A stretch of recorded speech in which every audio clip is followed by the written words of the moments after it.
And guys, jump in at any time if you have questions along the way and want to talk about the process or techniques or software used, anything that you're finding, have questions on or have interest in, jump right in there.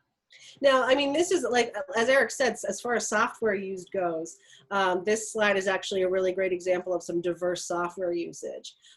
He created the original logo. That's this mark right here. He created that in Adobe Illustrator. Laid out the menu in Adobe InDesign because that's the function of those programs. He put this effect on the logo in Adobe Photoshop because that's the purpose of that. But Louis also has some strong 3D skills. So he built, instead of using, photographs or mock-ups that he found on the internet, he actually built this glass and he built these coasters in a 3D program. Eric, the name of it is escaping me. Cinema 4D. Cinema 4D, thank you. He actually built these items in Cinema 4D to be able to display his work. So I think this is a really great example. This particular page is a really great example of just sort of the diverse array of software that our students are working in. Yeah, I've tried like with these computer programs. They're all too complex for me.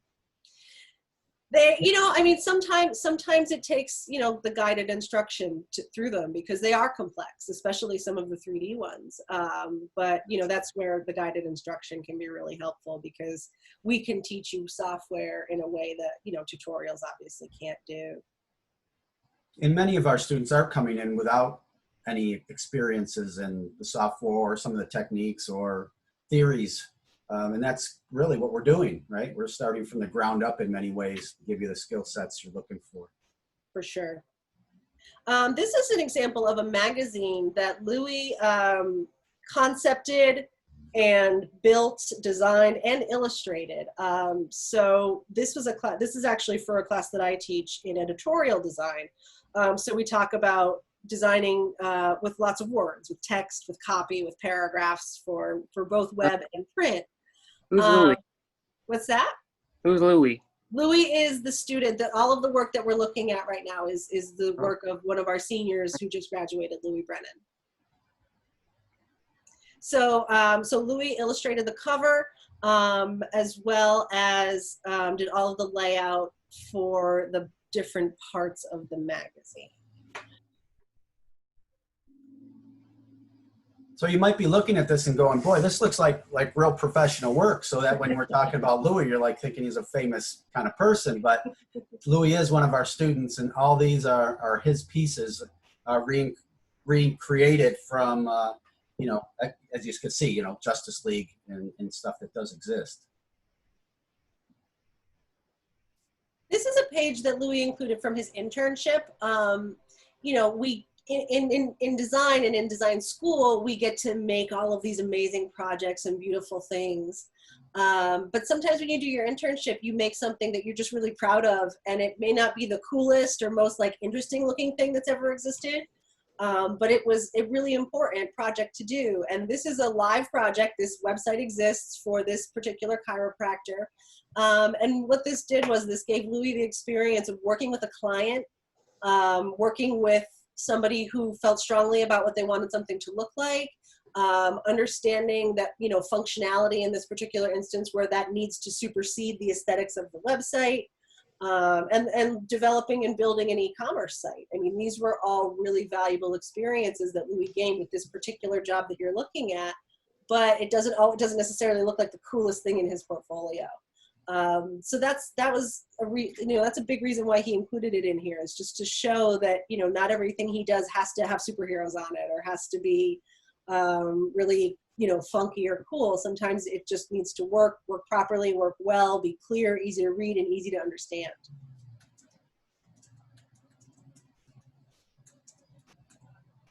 This is probably one of my favorite projects that Louis presented.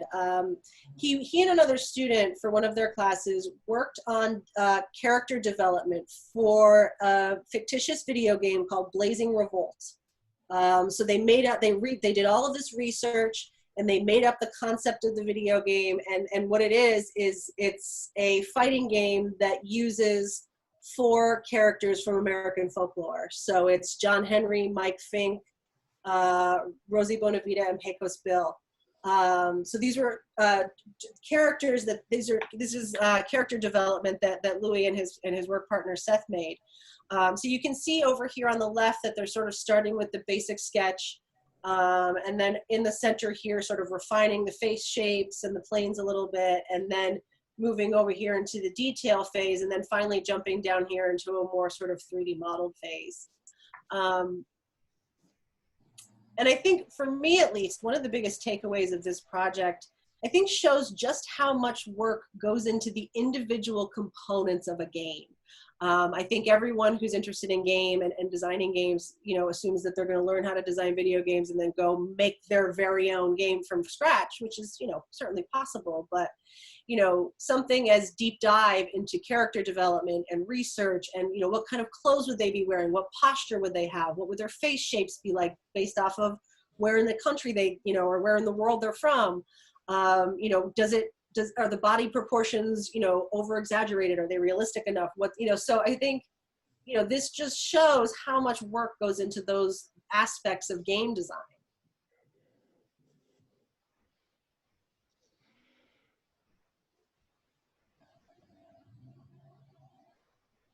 This is another identity that Louis did.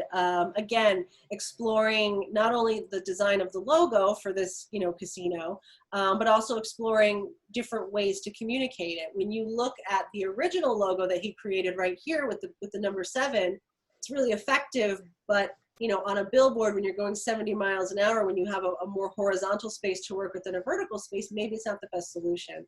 So he developed this sort of more horizontal version that works better, but is still related to the original mark.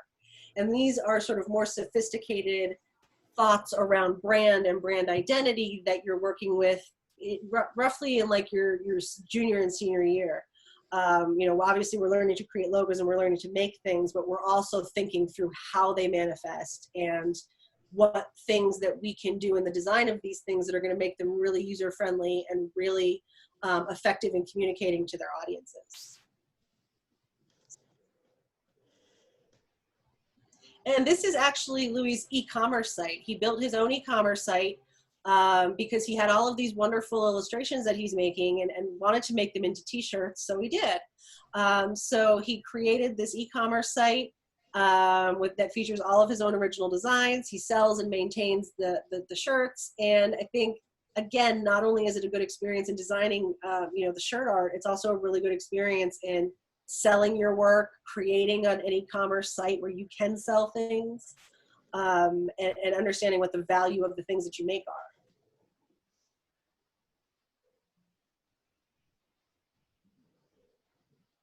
And that's just the site as it appears. Oh, I love this project. So Louis really wanted to do something sports related, but he's not like a sportsy guy. So he created an entire series of esports teams. And I don't know, I mean, you guys probably haven't done a ton of, you know, sports design, but, you know, there's a very sort of specific way that people design in the athletic world. And Louis took very great care to apply that to the esports area, to sort of to professionalize and kind of bring esports up to that same level of hype and that same level of fandom that traditional sports enjoys. So he created custom logos for each of the 4 teams. He created social media art. He created matchup screens that could be used at live events. He created jerseys and apparel. He also created an all-female gaming team, which was really exciting.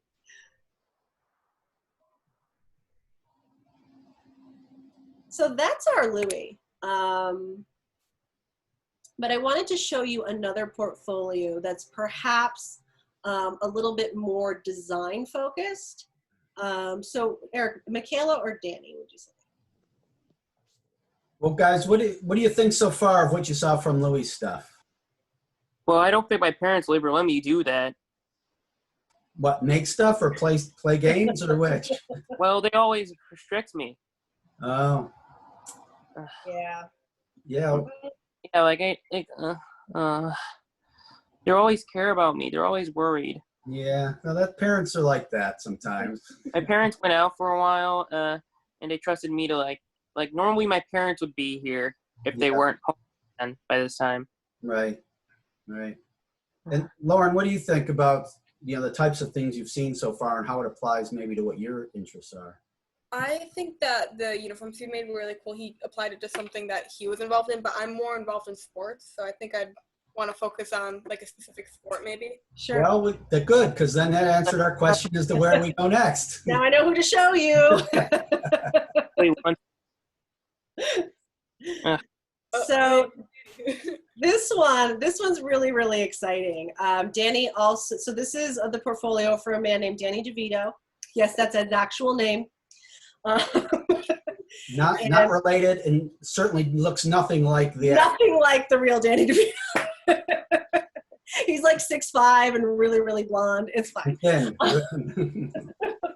But so Danny is very much a sports designer. That is absolutely the field specifically that he is currently pursuing. He actually had 2 interviews, one with the Kansas City Chiefs and one with the Dallas Cowboys not long ago. So we're really, really proud of him. But this is one of his early projects. He actually did this one as a sophomore, and this was his rebrand of the OKC Thunder.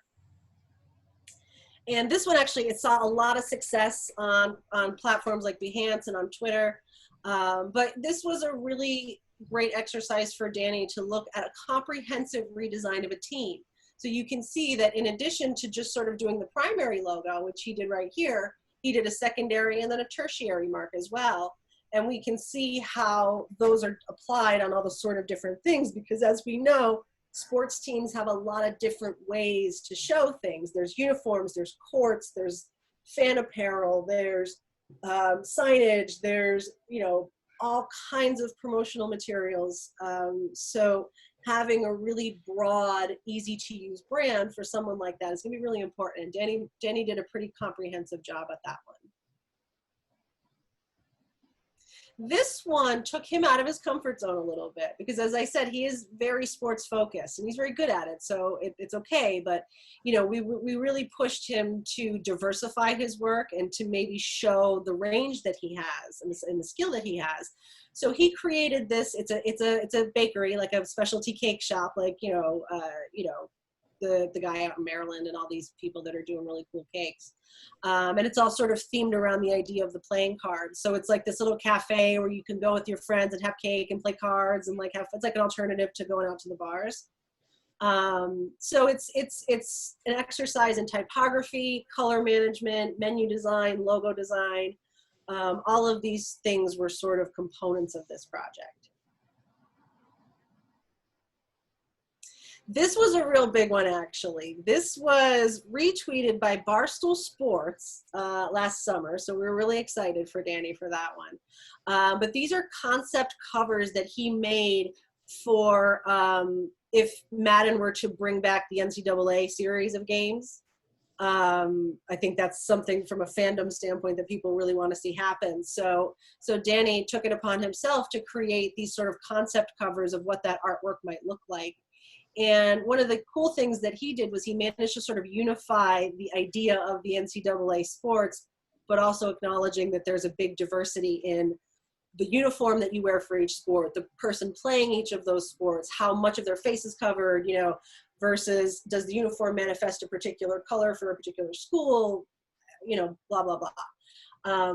So I think it was a really good exercise for him. And then he was also able to push it out further into some user interfaces for the game. So you're seeing the team selection, you're seeing the matchup screen, and the score artwork that goes on these. I'm gonna jump past that one. This one is a company, I don't know if you've ever heard of it, it's called B&H. They're a very long established, famous company that sells cameras and camera equipment. So professional camera equipment, for photo and video and all that kind of stuff. And you can see that he included their old identity on the left and then the new one that he created on the right, as well as some revision on their signage. That is their actual storefront in Manhattan. and he photoshopped in his new identity.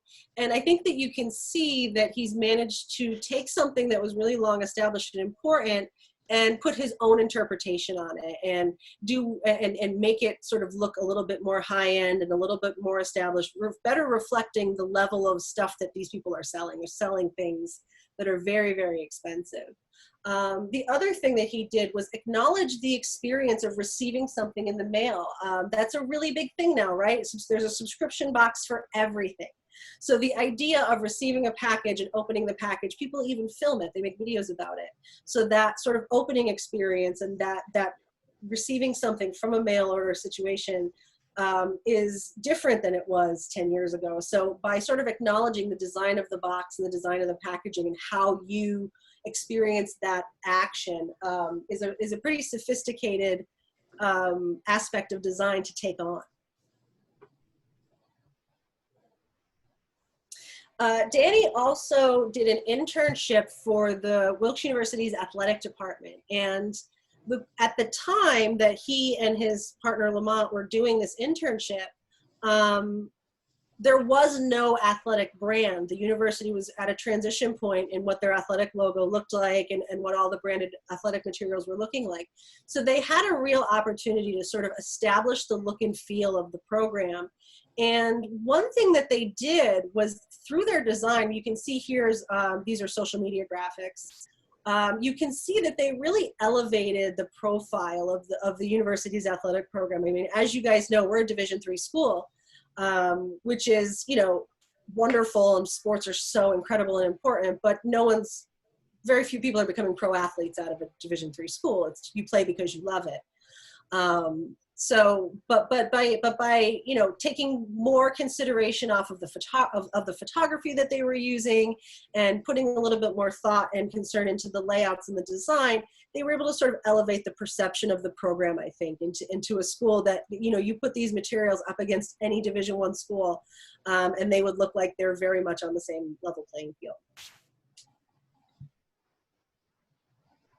And again, in an effort to push Danny a little bit out of his athletics comfort zone, he also worked on a women's magazine centered around the idea of women in the arts and women in creative fields. He called it Wonder, and this was just, you know, a way for Danny to explore some more advanced typography, some more advanced layout skills when it comes to editorial design.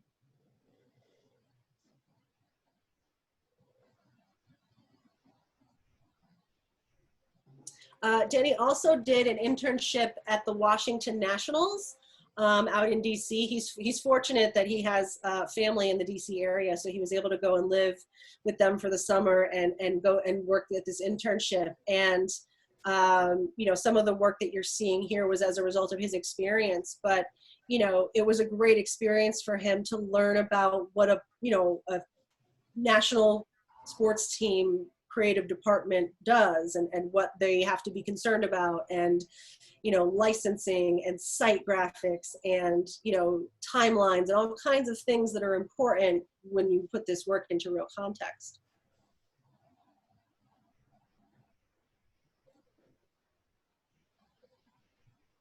This is an app that Danny created. We have a class at Wilkes University in app development. So Danny was where you learn XD and you learn the process of developing an app. So this is an app that Danny developed called Out of 10, where you can set up your own rating, polls with your friends and sort of rate things: TV, movies, music, games, stuff like that. And you can rate and debate all kinds of different things just amongst you and the friends that you're already connected with socially. And then this is just a small sort of smattering of some freelance work that Danny has done. Through the Washington Nationals internship and one that he did with the Bronx Pinstripes, he was able to start working with a freelance agency who places him with some of these teams for a very short time. So for instance, he was doing live design for the Seattle Seahawks during the playoffs like as the game was going on and scores were changing and stats were changing, they were creating graphics, you know, in real time as it happened. So he's got a decent amount of experience in the professional sports industry already before he even graduated, which we're really excited about. And I would encourage you, you know, if you have a chance, DanDeVito.com. That was a really hard URL to buy. I'm sure it was. But DanDeVito.com, if you get a chance, check it out. There's a lot of work there that's really, really cool. So Ryan and Lauren, was that informative? I hope so. Any stuff? And Very much so. Yeah, it was a little informative. I kind of didn't want to do that complex of work. Like, I have no interest in sports at all. Yeah. That is exactly what I want to do. So. Okay, no, I thought that might be closer to your interests. I've never. Yeah, I mean, but here's the important thing to remember is this. What if you want to just start this thing? Like, what about the start? The start. Where is the start? Where is the start is the question. Oh, I mean, as opposed to the end. Okay. Yeah. So so as I said, this is senior work. So it took all of the students that did this work, you know, the 4 years that they were here to learn how to do this level of work. I kind of do want to update you that drawing is not. This isn't my main interest. My main interest is making video games, so I picked computer science, and there's no seminar for. Mm-hmm. Right. So game design currently is housed in our department as a minor. So right now our department has a minor in game design and emergent technologies. So that is currently housed as part of our creative department. I have a lot of students. We have students that know how to draw, and we have students that don't at all. I think it really depends on, you're really able to customize the work and the projects that you do based off of your strengths and your interests. So I wouldn't let the lack of drawing scare you a little at all. It's pretty common that we have students come in with lots of drawing experience or none at all, but it's totally fine. You know, that's the biggest, I think, if you guys take anything away from our conversation today, it's that we are very good here at determining what your strengths are and helping you manifest those in the work that you choose to do. We're not one size fits all. We're not going to hand you guys a project and everyone's going to do the exact same project. That's not really how we work.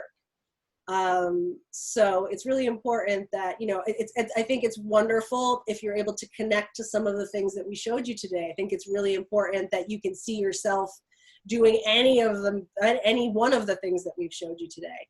But it's certainly not imperative. We've got a lot of diversity as far as our skills. We've got a lot of diversity as far as what students are showing us, and the jobs that they have, to be frank. I mean, we have a lot of people doing a lot of different things.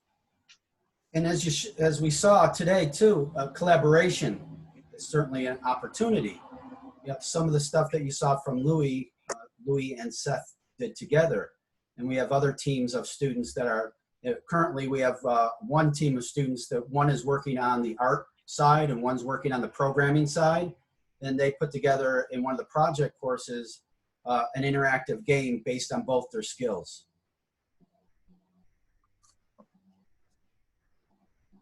So thoughts or questions, guys? Not so far, or no additional, I should say. To be honest, I really don't know what I want to do when I grow up. Yeah, I know. That's a tall order to ask somebody, I think. I do know what I want to do now. Okay, well, good. Well, did we address that a little bit, Lauren? Yeah, definitely. Good. Commented it more, at least. Yeah, I mean, it's, you know, Danny, you've had great success with Danny. I would encourage you. Follow him on Instagram, follow him on Twitter. He loves interacting with designers who are sort of just starting out and learning a little bit. So I would really encourage you, if you're interested in the kind of work that he does. He's very hooked into that particular community of design. So go ahead and shoot him up, start following him. I'm sure he'd be thrilled to see you. Yeah, it's really exciting stuff. And you know, it's funny because I'm the most hopeless person in regards to sports you'll ever meet. I trip over my own 2 feet. I'm not athletic by any stretch. But I was a close mentor to Danny because I see the value in athletics and I see the value in communicating them. In you know, the uniforms and the excitement of games and the facilities and the stadiums and all of these wonderful things are so fascinating to me and so beautiful, even though I can't sport in any way. So that's, I think, the really cool part about design is that you get to bring in things that you're interested in, or you get to bring in things that you couldn't even dream of being interested in because you just don't have aptitude for it, but you can still be part of it. It's a really fun opportunity. Lauren, are you in sports? Are you an athlete of some kind? Yeah, I've been playing soccer for 13 years. Are you considering playing soccer for us? No, not in my first year at least, but I am joining the dance team. Oh, cool. Okay. Good. And I We sent actually you. have several soccer players in our major. Yeah, we have throughout the years, definitely. Mostly on the female side, right? Almost exclusively. Right now we have Michaela, we have Haley, we have Hannah Hart. Yeah, we have a bunch of female soccer players right now. We have a few hockey, we have a few football players, we've got a couple, one lacrosse maybe? I don't know, but. Yes, indeed. So today, folks, we just wanted to show you a few things. If you have other things you want to see, let us know. Is there anything else we can show you? Professor Wren has some video games that students have developed. Anything else that you would like to see to help you just in your decision-making process? Because we are here to help. So, you know, let us know. Or if you feel really confident after seeing these 2 portfolios, you know, where you think you fit into what we do, or don't. I mean, it certainly is part of that too. I mean, there might be other avenues that you would rather pursue. If we were live, I would be handing you cards right now, but we're not. So I went ahead and typed my email address into the chat. If you guys think of any questions that you have or questions that you just aren't comfortable asking in front of a group, either about Wilkes or just about creative careers in general, please feel free to reach out via that email that I just typed into the chat, because this is a really, even if you are, you know, inexperienced in the creative field, like I know it can be really intimidating to get into creative fields if you don't know anything about them or have family members that do it already or anything like that. I was that way. My parents were very nervous when I went to art school. But you know, we can answer all the questions anyone can think of as best we can. So if there's something else you think of later that you didn't want to ask in front of everybody, please use that email address. All right, well, thank you, Lisa. Lauren, I sent you an email with a link to the BFA information if you are interested. If you did not see it, let me know. I got it. Okay, perfect. Good. Thank you. You're welcome. You're welcome. Like I said, that's why we're here. So we don't need to, you know, hold you up anymore. If you are ready, if you have good information, you don't have any other questions, we can sign off. So any final words for us? Thank you. All right. No, thank you. We'll take that. We'll take it. We'll take that. And Ryan and Lauren, both thank you for coming. And as we said, if you need anything, reach out to us. Professor Wren, Professor Reynolds, or Professor Ruggiero, any of us certainly will help in any way we can. So thank you once again. We'll sign off. And hopefully we'll see you soon somewhere. Great to meet you guys. Nice to meet you too. Okay, take care. You too. Bye-bye. Nice to meet you. I'm sorry that I no computer science. It's not a problem. Ryan, we have a I lot of collaboration with students that are in computer science. And A lot of people that minor in computer science, for sure. yeah, and we have our major and they minor in computer science. They major in computer science. They do some minoring with us. there's a lot of that interaction because there is. College is too confusing. What's that? Too confusing. Yes. Yeah, there's lots My of parents possibilities. expected me to take 2 summer classes. Okay. Cool. I want to make game design or whatever, development or coding or I don't know. I don't know anything. Well, that's like I said, that's why we're here to kind of ease you into the process, give you information, tap into the professors that are available to you to help you make some decisions that make some sense. And remember, it's a journey. So the journey starts somewhere, and it could be here. Thanks, guys. All right. We'll see you soon. Bye-bye. All right. Bye.